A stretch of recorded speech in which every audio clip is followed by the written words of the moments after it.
नमस्कार, टिपिकल शीतल रेसिपीमध्ये स्वागत आहे तुमचे. आज आपण पाहणार आहोत शेपूच्या भाजीपासून पौष्टिक नाश्ता कसा बनवायचा ते पाहणार आहोत.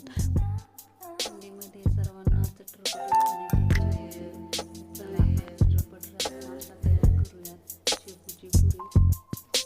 तर चला शेपू पुरी बनवण्यासाठी लागणारं साहित्य पाहूयात. इथं घेतलं आहे मी अर्धी वाटी बेसन पीठ, एक मोठी वाटी गव्हाचं पीठ घेतले आहे आणि ही अर्धी वाटी ज्वारीचं पीठ घेतले आहे आणि इथे रवा घेतला आहे मी. इथं घेतला आहे मी अर्धा चमचा जिरं, अर्धा चमचा ओवा, हळद पावडर 1 चमचा, मिरची पावडर 1 चमचा. निवडून छान बारीक शेपूची भाजी घेतली आहे चिरून. कोथिंबीर घेतली आहे थोडीशी, लसूण पाकळ्या 10-12 आणि हिरवी मिरची 10-12 घेतल्या आहेत. इथं जिरं बारीक करून घ्यायचं आहे खलबत्त्यामध्येच.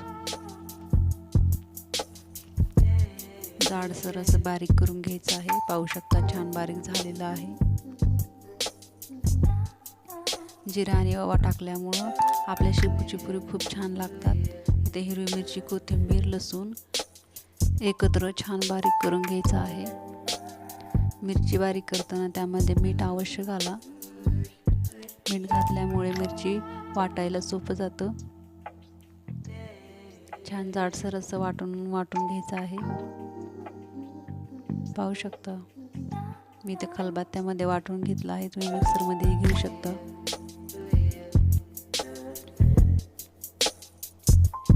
इकडे आपल्याला भाजी स्वच्छ धुवून घ्यायची आहे. एका मोठ्या प्लेटमध्ये मी भाजी घेतली आहे, त्यामध्ये पाणी टाकायचं आहे. जास्त पाणी टाकून स्वच्छ भाजी धुवून घ्या. भाजीतलं पाणी पूर्ण पिळून काढायचं आहे.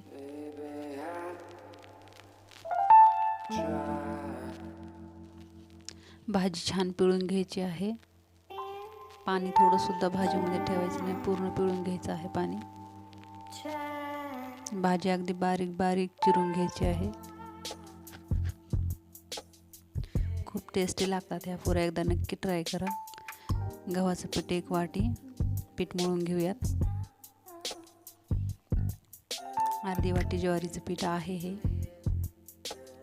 आणि अर्धी वाटी बेसन पीठ आहे. रवा इथे मी 2 चमचे वापरला आहे. असेल तर वापरा, स्किप केलं तरी चालेल. ओवा हातावरती छान असा करून घ्यायचा आहे. पाहू शकता वाटून घेतलेले जिरे, हळद पावडर, लाल मिरची पावडर,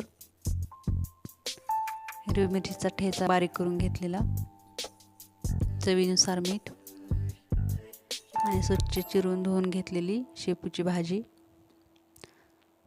सर्व जिन्नस टाकून छान मिक्स करून घ्यायचं आहे.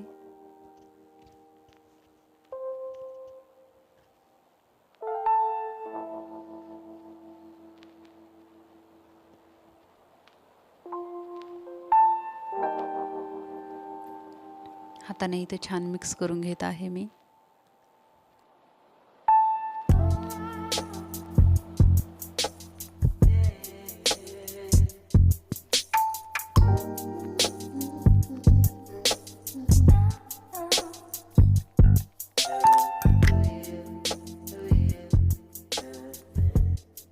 थोडं थोडं पाणी टाकून पीठ व्यवस्थित मळून घ्यायचं आहे.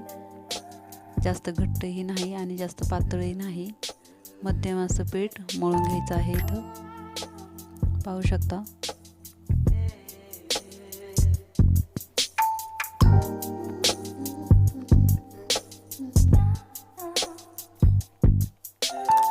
छान पीठ मळून झालेलं आहे. आता आपण पुऱ्या बनवून घेऊयात. पुरीच्या आकाराचं थोडंसं पीठ घ्यायचं आहे. हाताला थोडं तेल लावायचं आहे आणि पोळी पाटालाही थोडं तेल लावायचं. पाहू शकता तेल लावलेलं आहे मी इथं आणि छान लाटून घ्यायचं आहे हलक्या हाताने.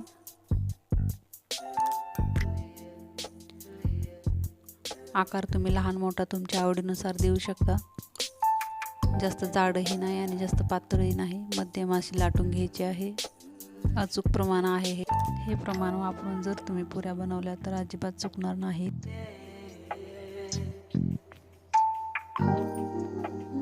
परफेक्ट प्रमाण आहे हे. अशाच प्रकारे सर्व पुऱ्या लाटून घ्यायच्या आहेत. पाहू शकता सर्व पुऱ्या लाटून झाल्या आहेत.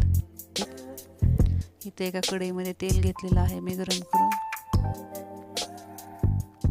तेल चांगलं कडक झालं की त्यामध्ये लगेच पुऱ्या टाकून तळून घ्यायच्या आहेत.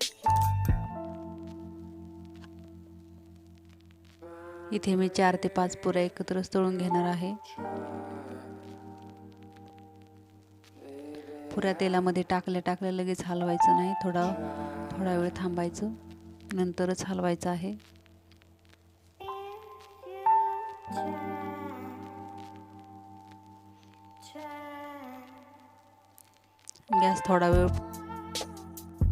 गॅस कुठेही कमी करायचा नाही.